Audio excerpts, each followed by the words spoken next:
нажать. Ага. Ну, давай, продолжай.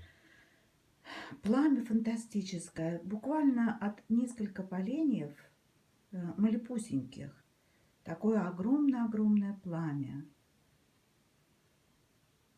Очень тепло. Температура в комнате уже комфортная до некомфортности, потому что в доме у нас тепло.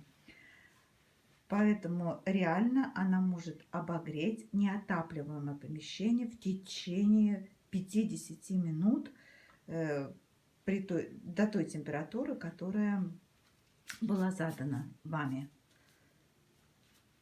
или нами. Процесс горения продолжается успешно. Огонь радует.